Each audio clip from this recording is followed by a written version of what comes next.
Could you tell me a bit about your background, your family's political history, like Arthur O'Connor, the United Irishman, and Fergus O'Connor, the Chartist leader in the 1800s in Britain? Mm. Yes, well, the background, Arthur O'Connor, Fergus O'Connor history, Arthur O'Connor was in charge, the directory of the UIs at the time in '98, was arrested and got deported, and then to France, where he became General Arthur O'Connor in Napoleon's army. Fergus O'Connor leading Chartist, and consisted, sidelined, I think, after 1848 by the more radical figures like Ernest Jones and G.J. Harney, but and of course then he went mad, which is unfortunate. Now, to give that summary, the point I must say is that until I was about 18 or 19, I had no idea of my relationship to those people. It has, they weren't, I don't know if it was deliberate suppression or what it was, but they weren't mentioned in the family. We were all sort of respectable children of a respectable surgeon who was the son of a equally respectable ironmaster, and he had been born. My grandfather had been born in Castle Connell, County Limerick, hence my citizenship. Yeah, he always had a lot of illness. I think every spring for about 4 or 5 years I was in bed for long periods enduring, and this rather state to me, but probably whether that influenced me or not, I don't know. I was always questioning the orthodoxy, possibly the unconscious genes, if the hereditary works that way. I don't know if there's anything in it. But and though the first thing I think was that to believe it or not, a sympathy with Nazi Germany. When I say Nazi Germany, I mean Germany, if you see what I mean. In the years immediately after the Second World War, first of all, when the ghastly news of the concentration camps came out, people thought that this was just another trick of British propaganda. They knew what it could do. And it was, my father, for example, he'd been a surgeon in the RAF. He didn't believe the death camps and the sheer scale of the atrocity. They were nasty, but they were on the whole nasty. They were on the whole nastier people than the Atlantic Alliance. But beyond that, he just didn't. It was only when sort of people he trusted had been to see them and said, it's as bad as they say, he believed them.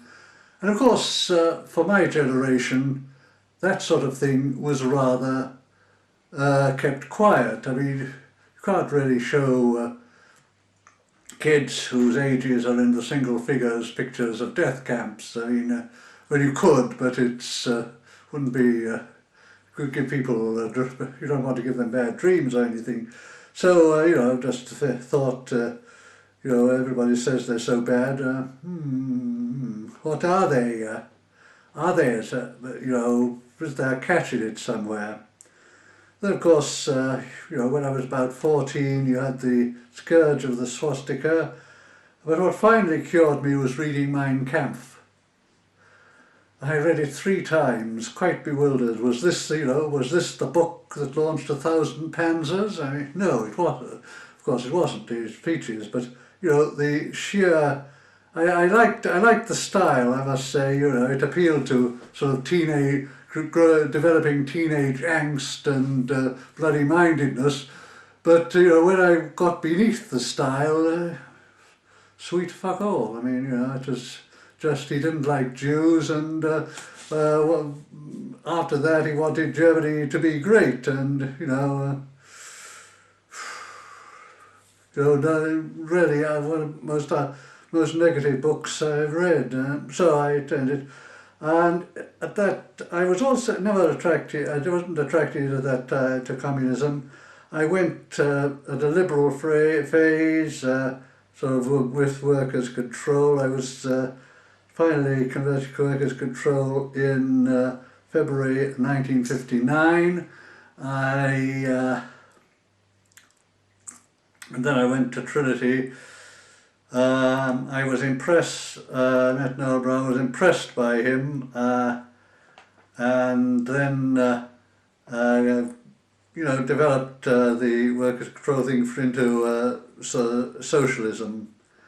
Marxism proper came later, about when I was doing research for my book, The Republic of Ireland. So, given your family affluent background, Rayner, how did you become interested in the ideas of Marx? Well, it took me some time. I was very dubious. I mean, for at that time, the ideas of Marx meant the idea for both the CP and the bourgeois press preached that the ideas of Marx equaled the ideas of Stalin, which have never appealed to me. So but I took it up. I mean, we had lectures on Marx. I read. Began to read Marx, in my early 20s as there's a book called The Essential Left, which you probably haven't seen, CP, Communist Manifesto, Socialism, Utopian and Scientific, Wages, Price and Profit, and State and Revolution all together.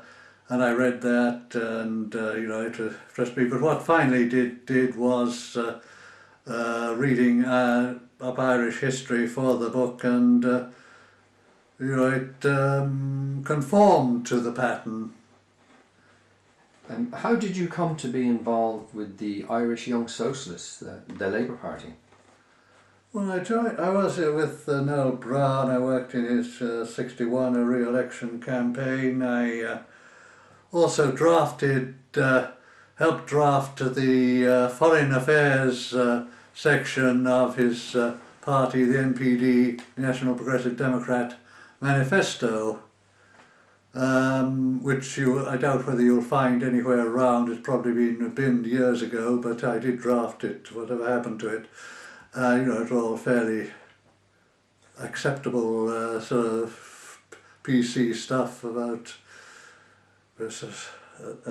keeping Ireland neutral and being against the party, all that sort of thing. This was in '63, of course. Almost immediately it was jettisoned. Then, so I was away for a while from '63 to '65 back in Britain. '65, when I came back, the Brown had joined the Labour Party. There's a few stories about that, but could go into it later. So I joined the Labour Party too. Irish Young Socialists, I was a supporter, should we say, an uncle figure to the more than Young Socialist. I mean, I was there around, I was in my late 20s at the time, so I wasn't one of the younger ones. But it seemed logical thing. It was a logical thing to do. And sorry, can you tell me a little bit about your involvement in the Irish Workers' Group, and could you tell us about the League for the Workers' Republic? Right, the Irish Workers' Group. The Irish Workers' Group was formed. It had originally been called the Irish Communist Group. It was a sort of come-all-ye of various people who called themselves Marxists, including Maoists, raving Stalinites and of course Trotskyists, and a few people who were, Marx and a little what you're having yourself. I mean, that was roughly it. There was a big split in late 65, late 65, a big split, and when the Maoist Stalinites left and formed what was called the Irish Communist Organisation, later the British Irish Communist Organisation, or BICO, and now it's the Auban Historical Society. Though I believe BICO is still mentioned behind it, but their idea was to produce a lot of pamphlets, some of which might have been quite useful, but they tended to go in for quantity rather than quality, with result, first of all, they were over enthusiastic. They had to redo their pamphlets, and finally, when they were converted to two-nationism in '71, they had to scrap about 10 to 20 of their pamphlets altogether because they didn't conform with the new orthodoxy. So, but in any case, the earlier pamphlets were formally useful, but not that great. There was what particularly turned me off was one which tried to prove that Connolly had Leninist ideas of organisation, and what they did was put two articles together, roughly, which from different periods of his career, one in which he had as a Leninist, but in fact sectarian view of it, and the other in which he was talked about a revolution without, when he was in fact syndicalist views, but that's another business. Well, I knew Lawless slightly. Lawless was the major force in the a major force in the Irish Communist Group, and there was a major force in the Irish Workers' Group. He was, I knew him slightly from a meeting in the National Progressive Democrats, where I was impressed by his what seemed to be a very great efficiency compared to the National Progressive Democrats, which was a bit rather all over the place. But there was also the thing, I'm increasingly aware that it was not going to be possible to build a socialist society in a single country. But I think my feeling was that the only Trotskyist organisation I knew was Jerry Healy's organisation, which was then called in Britain, which was then called the Socialist Labour League. Later became the Workers' Revolutionary Party, as you know, and it seemed to be what I later heard was termed building Trotsky's party using Stalin's methods.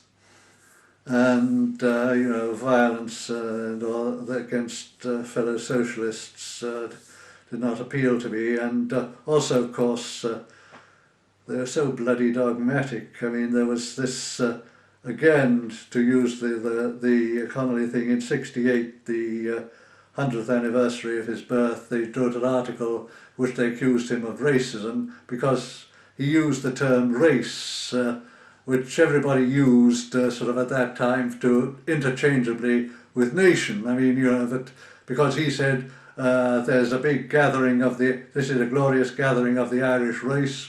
Connolly was a racist, completely unhistorical and undialectical for all their talk of the dialectic. So, but Lawless was different, and he was pretty, had a sort of repressed violence, but it was suppressed. And he was efficient, and we began to realise that Trotskyism wasn't just a bit more than utopianism. Indeed, it was necessary rather than was there, and that so I joined the Irish Workers' Group in about May '67, and within a year, of course the group had split, and the breakaway there was centred on this man McGamna, who basically was trying to build his own organisation in Britain and Ireland, and I was alienated from McGamna because, again, the dogmatism was the inappropriate and misplaced dogmatism was there. It was with Healy and the sort of Clifford and others, and he proposed a straight line on the entry to what was then the common market, European common market, which said in or out of the common market the struggle goes on, which I thought was basically more a truism than a programmatic policy. Of course it went on, but what in the meantime, what do we do? I mean, when people say we are voting against the common market, what do we say? We're voting for the common. What do you say? I mean, it was completely non-directive, and this was supposed to be Marxism. I mean, say that the split broke down, and there was also this hostility to Irish nationalism, very much sort of in the Second International, all nationalism is bad, which I didn't agree with. The split came down to a split between those who feared McGamna more than Lawless, like myself, and people who feared Lawless more than McGamna. And amongst McGamna's supporters was Paddy Healy, of the now later president of the TUI, and he was had his own plans. In fact, one of his things he told me was that look, if we'll get rid of Lawless, then we'll get rid of McGamna. To be fair, he was as good as his word, but it took him about 2 years. He still had the battle scars of anti-nationalism, and meant that the LWR was never really able to be very effective in the when the national struggle broke. And on the other hand, the IGG was greatly weakened, and then it had its death blow in October, after October the 5th, when the People's Democracy was formed and drew out the Belfast branch. And the Belfast branch felt that they could build something as a sort of come-all-ye of activists, particularly student activists, all sort of socialists, anarchists, Marxists, get them all together, and that was the answer. And so they didn't see much point in staying with the feeble little Irish Workers' Group, and the Workers' Group dissolved in May '69. Could you tell us about Socialist Labour Alliance and the Revolutionary Marxist Group, the Irish section of the Fourth International? Certainly. First of all, with the decline of the Irish Communist Irish Workers' Group, I'd been the last secretary of it, by the way, after the split, which totally unfitted for the job, totally inexperienced. Anyway, I was on my own. I joined this in August '69. I joined this body, the Citizens Committee, produced the pamphlet, which many other things, I produced the pamphlet, The Making of Northern Ireland, which is basically my views on Northern Ireland, still my views on Northern Ireland. My analysis, my proposals perhaps are not as good. But anyway, there was no Trotskyist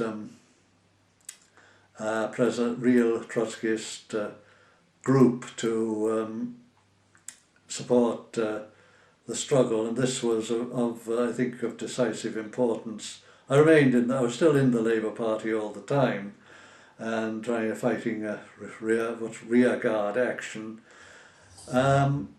But the leadership of the Labour Party, which had been quite open and to left-wing ideas, of course it got the Red professors in the '69 election, Cruz O'Brien, Thornley and Keating. Cruz O'Brien and Keating were sort of particularly wavered, so did Thornley at that time. and after the debacle of the election, when it was clear that only the end of the 70s were going to be socialist, if at all, the old guard wanted a retreat to the alliance with Fine Gael. The centre, which included the red professors, was, or the pale pink professors perhaps more accurately, they wanted, they weren't sure, and we tried for a while to maintain the balance on to a New Republic perspective, and in fact they led opposition. This was in January 1970, when the apartheid Springboks came to Ireland to play at Lansdowne Road, and they demonstrated, but the Springboks still played, and were, they didn't come out. That was a blow to them. The usual thing about if you don't get what you want instantly, you abandon it. You may remember, I don't know if you ever watched The Simpsons, but I remember Homer Simpson telling his son, "That's right, son. If you can't do it right away, don't do it at all." And that was basically their strategy.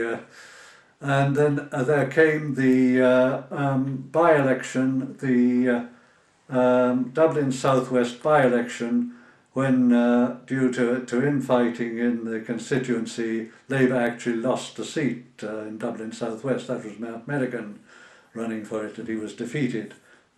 And then they began to follow the right wing into support, to moving for a coalition with Fine Gael, and this was made clear with the arms affair blowing up, and this, I think this was more an excuse than a conscious kind of turning point. I think they were going to do it all along, from the Dublin Southwest defeat, but.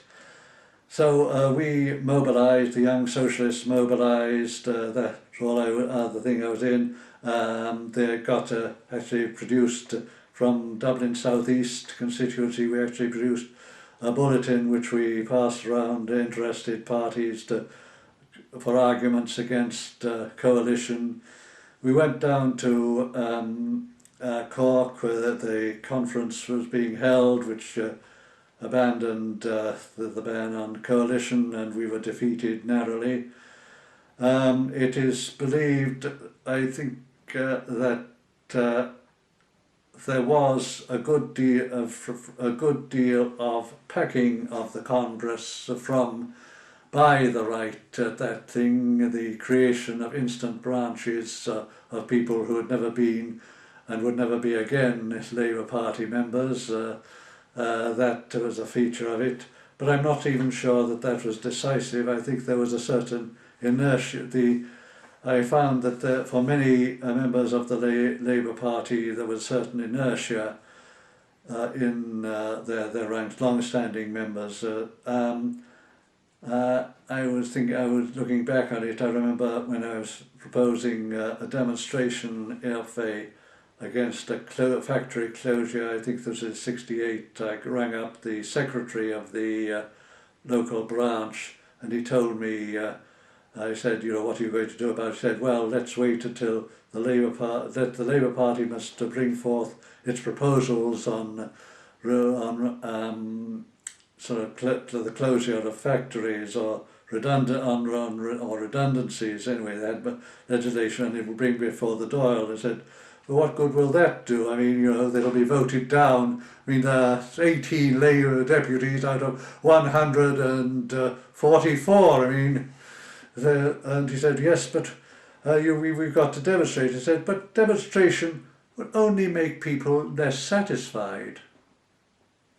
Again, as one who believed that causing dissatisfaction would help the could well help to turn people towards socialism. I didn't see the logic of his position, and I think there were a lot of people like that too.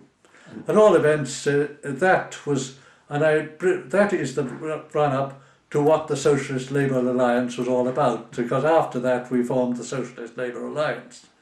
And promptly the witch hunt started. Healy was the first, but Paddy Healy was the first person kicked off. He kicked off the AC, kicked out of the Labour Party for his forming of the Socialist Labour Alliance. And from then on, the move was, I wanted to stay in as long as possible, cause trouble, and others wanted to, the indiscipline of the SLA was such. And then, of course, the large chunk of the left wanted to stay in despite everything, and they formed the liaison of the Left Committee, which is another matter. But the Socialist Labour Alliance was declared was incompatible with membership of the Labour Party. That didn't stop us. It was only when Noel Brown played the central role in October 1971 and sort of upheld the decision of the Administrative Council, and practically you read us out with bell, book and of the party with bell, book and candle. He would have been happy for our support later on, however, that was his problem. That was the end of our connection with the Labour Party. But then, of course, there were other problems. Where again, the whole division, there was the Healyites, the Jerry Healyites come over to built a huge YS, their own Irish Young Socialists, and they refused to do anything unless the whole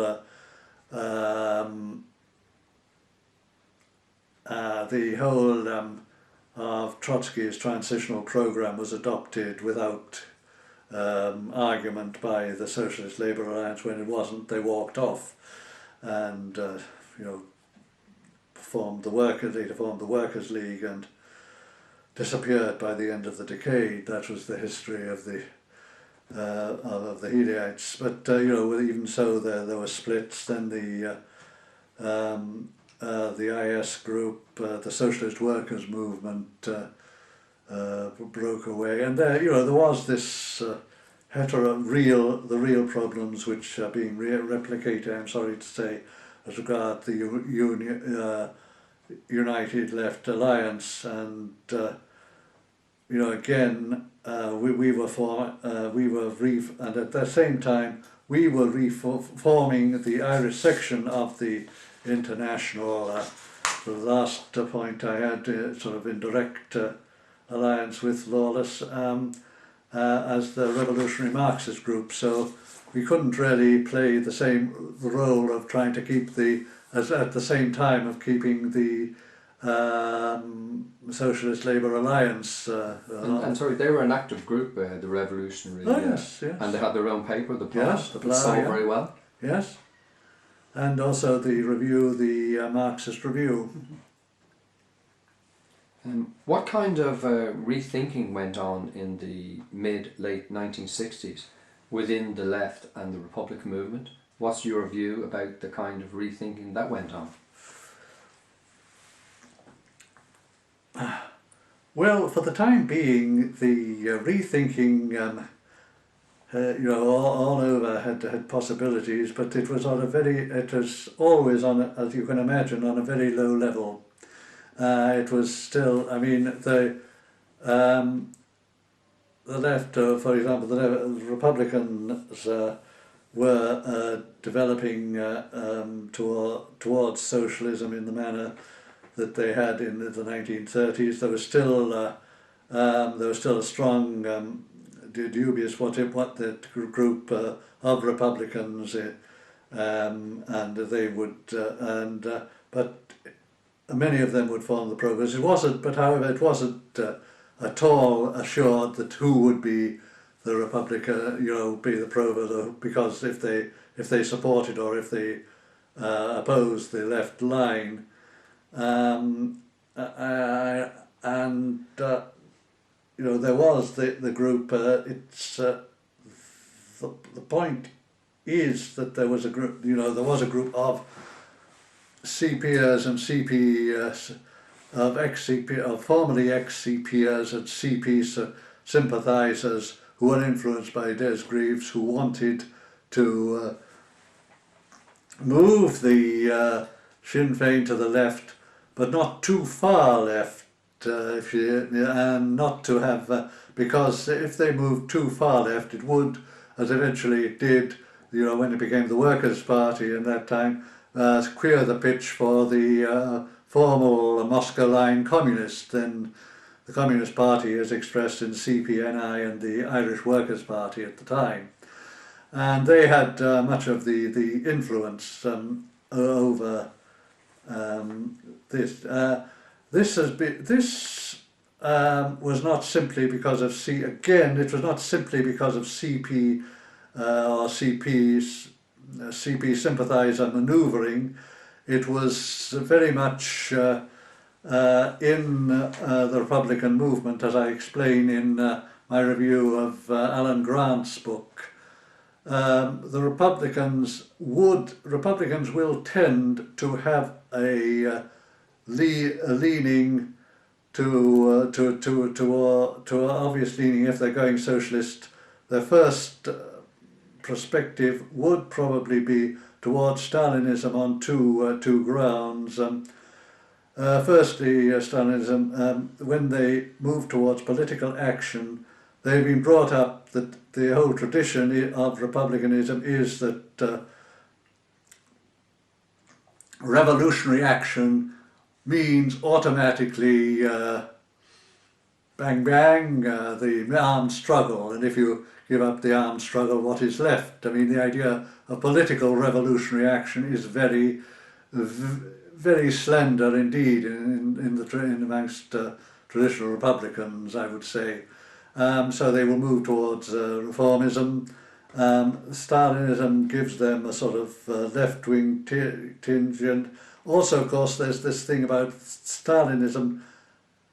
The idea of social, firstly, the idea of the stages, the idea of not moving too far, too fast, keeping people, in a broad, keeping the party as a fairly broad front, and fighting for a change, political rather than social changes, that will also fit in with the sort of revolution, the old nationalist perspective. And of course, finally, socialism in a single country is obviously much better nationalism than international socialism. So, there are various reasons why there should be this idea there. This being said, if there was some useful, could be some useful discussions, but the problem was that we were all terribly weak. I mean, I was terribly weak, and I think politically, and a lot of others were better read than I was, but they just shoveled it in. I mean, they weren't really. I don't think they understood half of it, and most of it pretty soon again, if they hadn't taken state power by 1969, 1970, they decided the game wasn't worth the candle, and that was it. So that is what I mean by the level of being pretty low in it. It was better, infinitely better than it had been from all accounts in the 50s, but it was still not good. You were in Derry with Peter Graham in 1968. Could you tell us something about this period, and what was your view of the People's Democracy? Well, People's Democracy, what can one say? I mean, they were many, we were few. I mean, I could see the attraction that it had, but it was at such a low level of the discussion, and I don't know if you've seen its publications, Free Citizen and Free Citizen. You know, it was developing, and it modelled itself on the centrist organisations of Italy, which sort of were independent, tried to build a revolutionary, independent of all ties, and you know, had included Stalinites,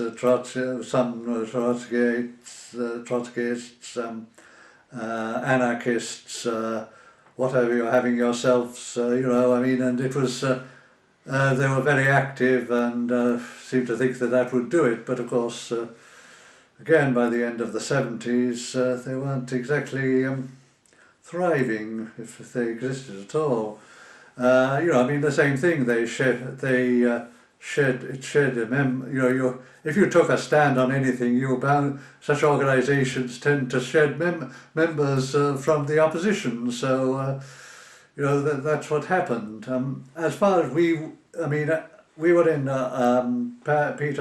Peter, by the way, had been a member of the League for a Workers' Republic, and that wing in the split, but we still worked together. We shared a flat in Hume Street at the time, but it worked. We went up and we were with the leaders of future leaders of People to Buck, who still technically. I mean, it was a couple of days later that they formed People's Democracy. They were still technically in the Irish Workers' Group at the time. People like Michael Farrell, now Councillor of State Farrell, and another guy, Cyril Toman, and a few others. But we went and we marched out, went out, and we were chased down the waterside by the rioting police. I mean, it was basically, you know, I mean, I'm not at all sure that, you know, you can really say that it was traditional, even if perhaps somebody was to agree that they were right to disperse the thing. I don't think it was a bit more than just, I can tell, just a disciplined police manoeuvre to disperse an illegal assembly. You know, they just were. Some of them were really going ape, and were, you know, I mean, you could see even in the ranks, some of them were having to be restrained. I mean, it was quite a frightening experience, really. Yeah. Anyway, we went and we sort of. And then we, next day, we picketed Bill Craig's home, and he told us that the people of London, Derry, as he put it, have nothing to be frightened about. But anyway, the move was on. Looking back on the civil rights movement up to then, I think I suppose it is just possible, I wouldn't bet the farm on it, that a broader approach program than the 5 demands might have broadened its appeal, but I mean, if it had been for a Bill of Rights from the very beginning, it might have sort of weakened the opposition. But as it was, the 5 demands could be portrayed and were portrayed as you know, demand for Catholic power, green power. And you know, that from alienated not so much obviously couldn't do anymore the unionists, but it certainly lost support amongst the Northern Ireland Labour Party, which never supported the civil rights thing. In fact, their main, and you know, they were, I mean, in '63 they were pretty weak, you know, on any sort of democratic. They were essentially economistic, but which didn't seem to work for them either. Anyway, it's People's Democracy was formed. I think already the moderates Unionists were bolting, that such of them, the liberals, if you like, were bolting from the after October the 5th, bolting from the Northern Ireland civil rights movement and running for cover. Possibly the Ballantonic March didn't help, but there again, if would anything have helped? Was it the demand from the what was the group around Hume and the others was to keep the leadership was to keep things low, but in fact they hadn't even got at that time they hadn't even got one person, one vote, so there wasn't point. And then came the then jumping ahead, August, the invasion of the ghettos, the establishment of free areas, and of course the moving of British troops in at the invitation, very supported admittedly by people who would soon have reason to curse that they had ever encouraged him to do that, but they're very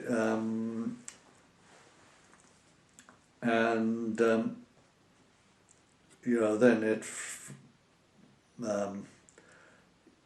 the thing would escalate and the armed struggle would be inevitable.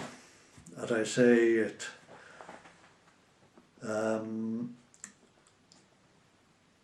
it was only then that I think that the Bill of Rights began to be, for Northern Ireland, began to be drafted, and it had got beyond that by then.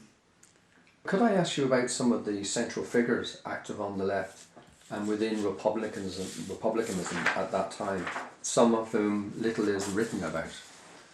Mm-hmm. Sure. Whom? Name.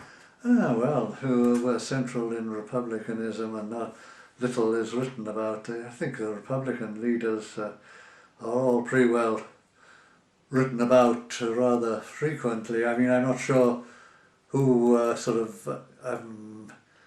Goulding. I didn't know very well. He tended to keep it a bit in the background as, he was, he was officially chief of staff of the IRA, but the IRA was under him was keeping powder very, very dry indeed, and for the Garland, very sectarian, leaning to Maoism, and much more doing that, much more defending the stages line. Whom else? McGilla, grey figure. Brady, I'd only got Rory O'Brady. I mistrusted, because it was sort of his right-wing tendency. As you know, the provost took up Éire Nua, which had originally been a rejected programme for the United Sinn Féin thing, because it wasn't, suppose, socialist enough, and that's, but he was sort of revolutionary nationalist, showed what happens when you keep your, and other names. Whom else would you? Could you tell us something about, let's say, Peter Graham, Maureen Keegan? Peter Graham. Jerry Lawless. To go back sort of originally, Jerry Lawless. Little I can add to that, except that he joined the FI before I did, the British section, the Irish International Marxist Group. He was active in it, headed its Irish, was a major force in his Irish work. Finally broke because he disagreed. He felt that the leadership was giving too low a priority to Irish work in the leadership of the IMG, that was. And then he goes off. I rather lose touch with him. Occasionally contact him. He was in, he became a councillor in Hackney during the 80s and for Labour, and after that, he remained a spirit. I think the best thing that has been said about him was by Bob Purdy, another former IMG member, and that Lawless was one of the few people who were able to combine revolutionism with opportunism. Peter Graham, well, as I say, we had recruited him in the Irish Workers' Group directly from the Communist Party, and he was recruited by Paddy Healy. And he followed Paddy into the League for a Workers' Republic, but I think was browned off by its negative position on the national question, which it got for the absolute tendency to bar it, if you like, or to try and avoid it, which it didn't, and it was represented by the idea. Whereas the ideas from what was become the ICO or BICO, and where BICO said the Northern Irish Protestants are a separate nation, the LWR said that they were a separate nationality, but not quite a nation, and it wasn't really clear. In effect, it was the same thing, only self-determination, and but also the idea was repartitioning of Northern Ireland, but which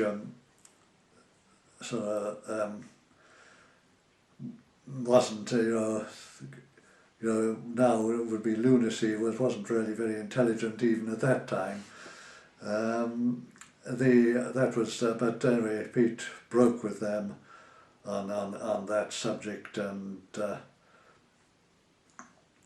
he came back and helped form he went in to Sarah and became a suspect. It was the organisation which was suspected, that's all I can say, of the Allen Key bank robbery, the killing of Garda Fallon and all that sort of thing, and he was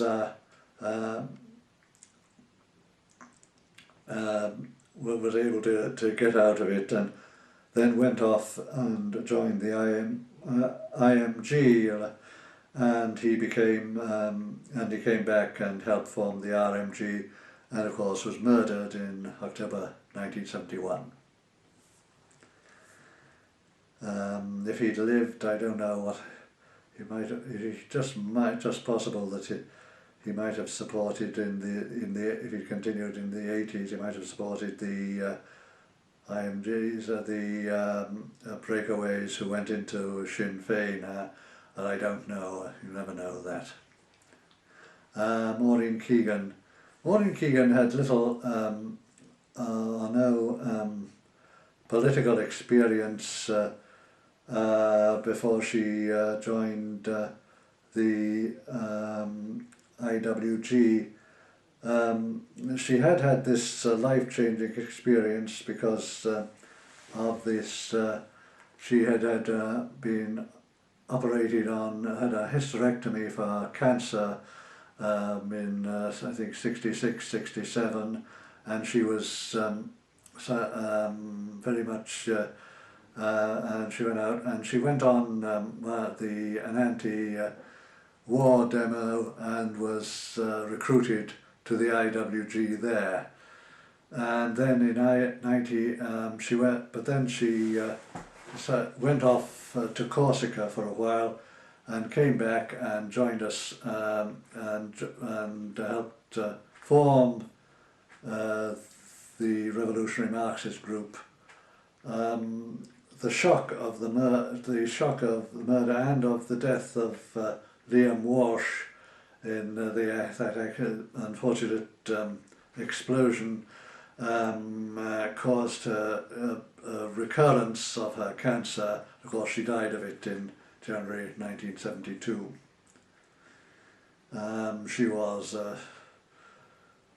there was two losses, Pia herself and Peter Graham dying so closely together was a big blow to our building of the organisation. That's very good. And what was your view on Sarah? Well, it was very sort of a whole lot of popular illusions. The sort of guerrillaism, urban guerrillaism at the time, very, very popular. Everybody, people, I myself was moved by it, but you've got to, I knew that that the big weakness all through, and it would continue to be a weakness all through the 70s, and it would come out in the 80s, was that, we just didn't know enough. We weren't educated enough, and that was my thing. But I was, perhaps I should have, looking back, spoken out. But there were these, there was this idea that which Cuba, there was the tricontinental congresses that it held, and hopefully that it would come six continental, could be, six continental, and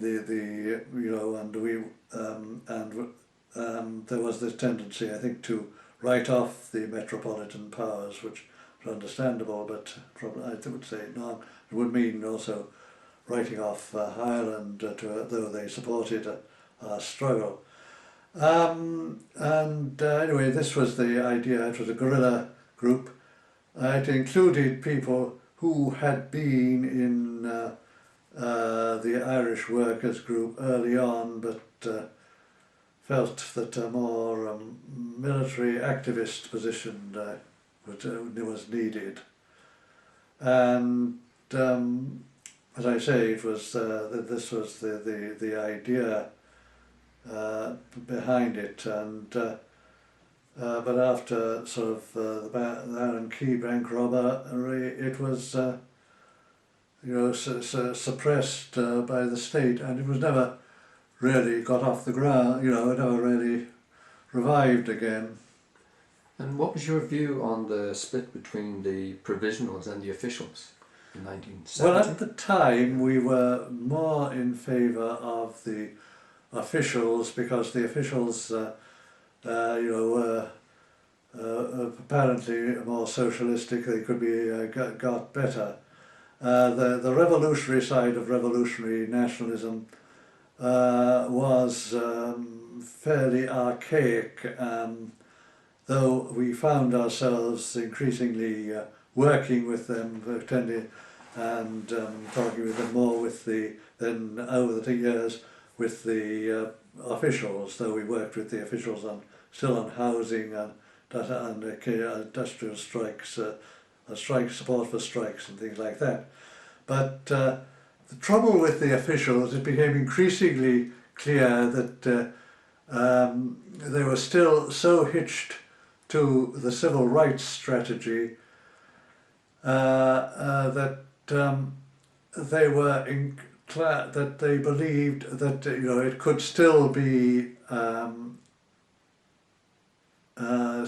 brought to success, and that the people who were responsible for it failing were these provosts with their armed struggle.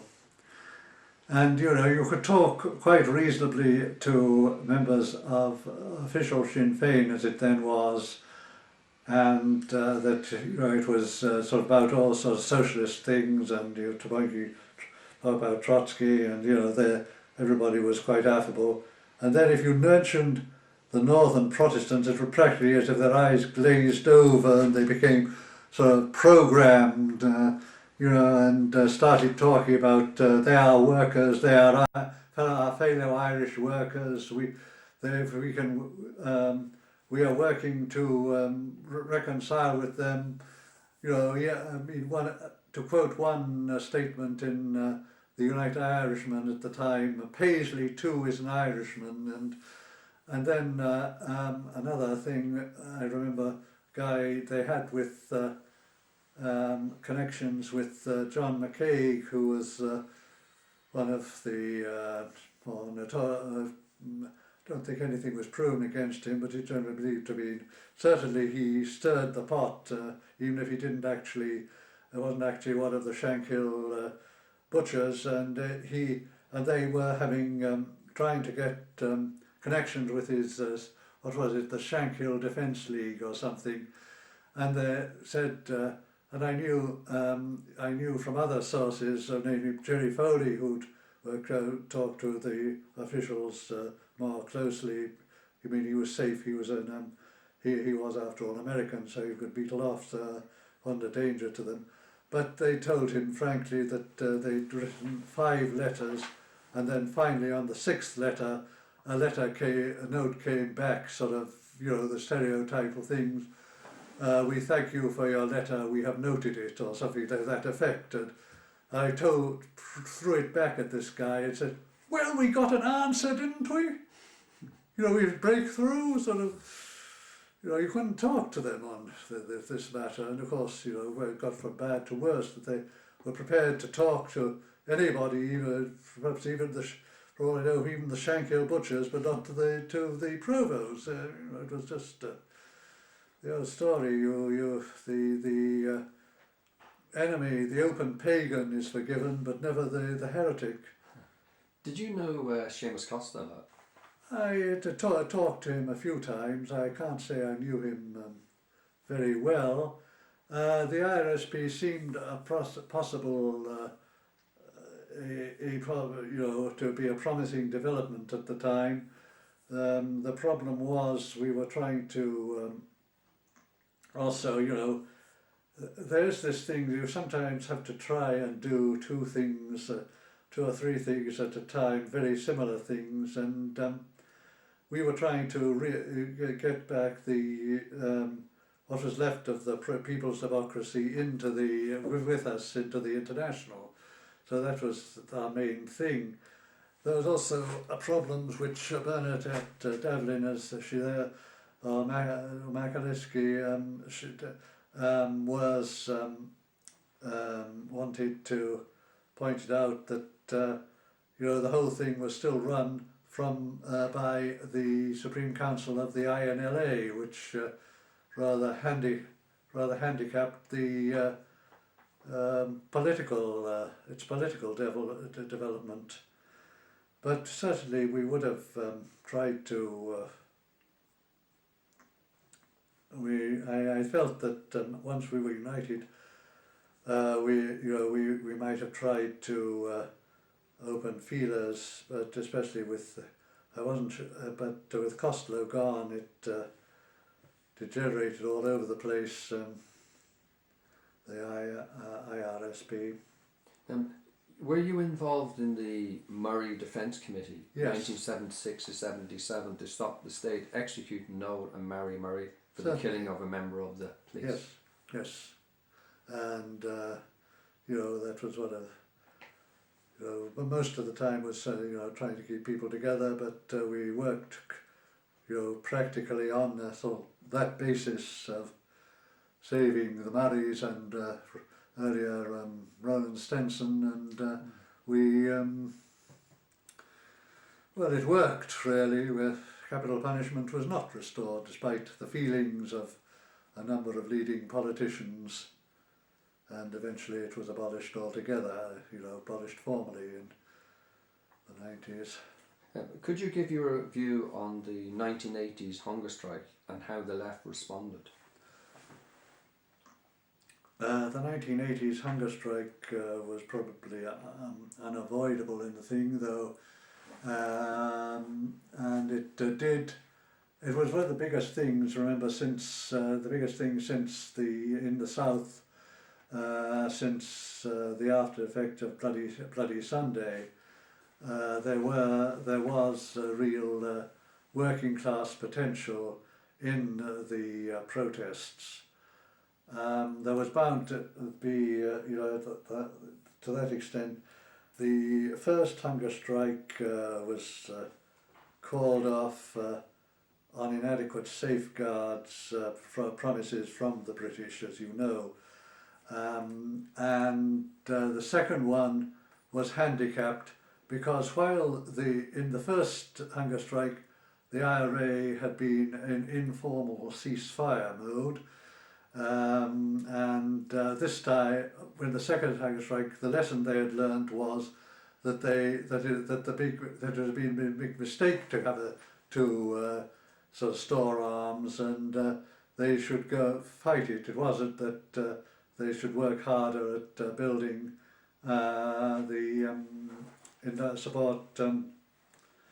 political support on the ground. And of course there was the decision by the hunger strike support committee, that they should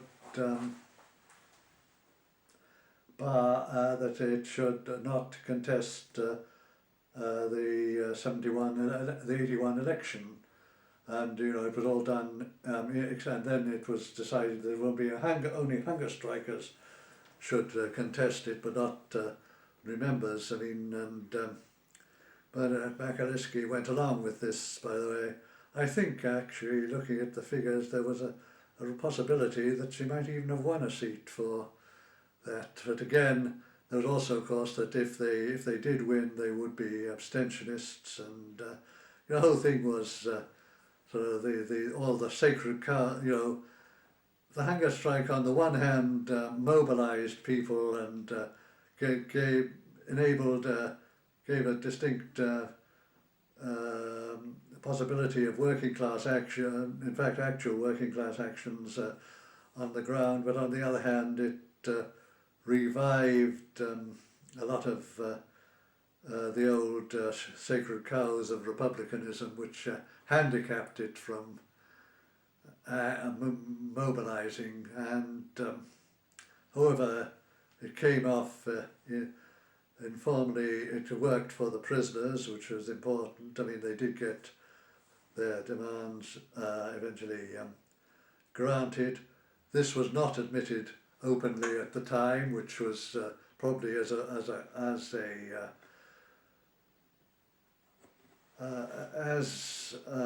reason for, as a quid pro quo for getting them granted, which meant there was a lot of demoralisation, and the Provos as the organisation which included most of the hunger strikers were able to march forward, and then they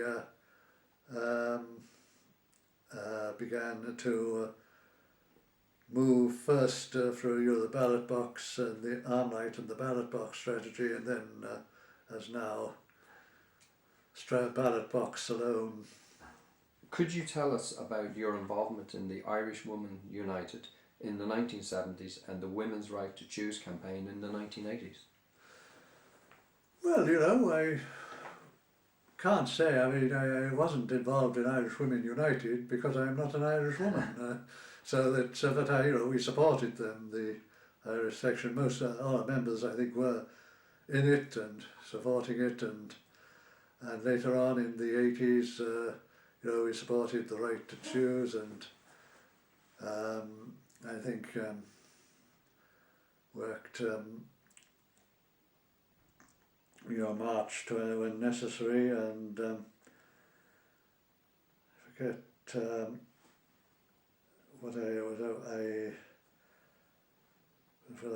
I knocked on many doors in that, but anyway, we did hold meetings and actively support. But again, it was basically our women members who were the public faces for obvious reasons.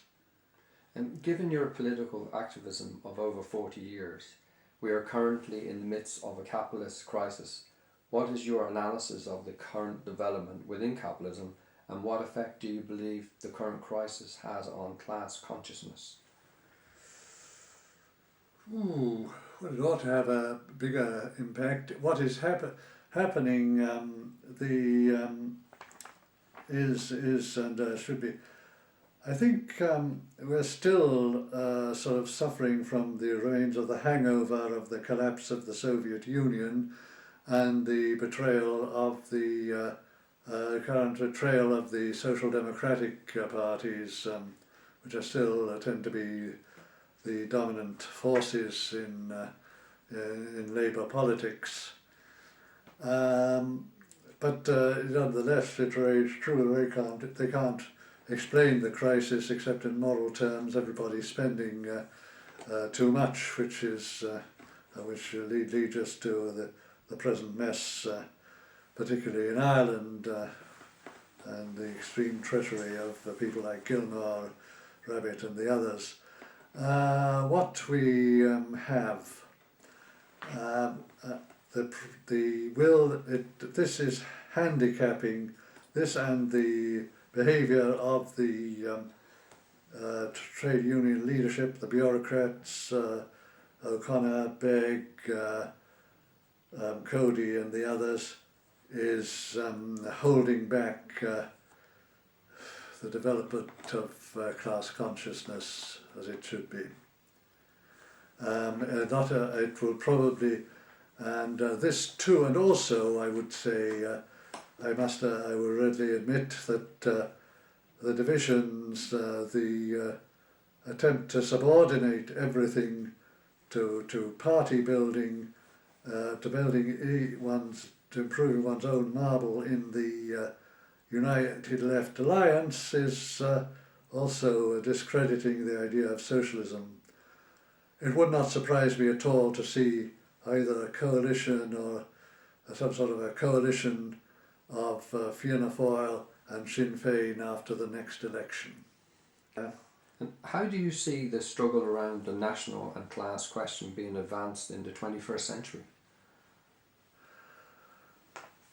Well, it'll be, I think it will, what we've just seen, the 30 years of armed struggle in the north is an extended version. I think somebody said 1905 in Russia. I think it can only, the question is, what has been learnt? There's still, if you like, the armed struggle element weaker than before, but still attractive to many unemployed Catholic youth. The ratio between Catholic and Protestant unemployed is still greater for the, I think it is between 1.5 and 2 to 1, with one being the Protestants. The 1.5 to 2 is in percent. It's that's for every Protestant unemployed, there's 1.5 or 2 Catholics. In Northern Ireland, that is likely to continue, and this will cause a national struggle. The question is, what will be the reaction on the left, and what will be the reaction of Sinn Féin? Will it push it back to arms? I don't think so. I think it would well be sort of somewhere in between the Stickies and the Fianna Fáil position, and sort of a lot of rhetoric, but not. And try and keep the show, the assembly show on the road for as long as possible, even after it's sort of lying in the ditch. It's on the other hand, there's the left, as the big CP, SP,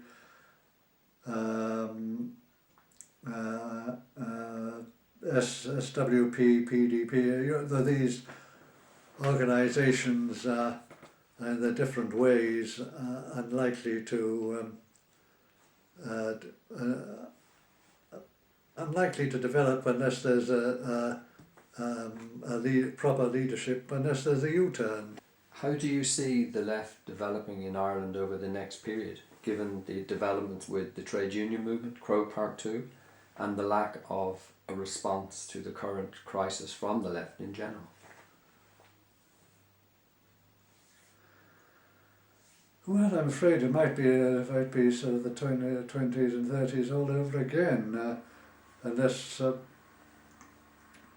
it can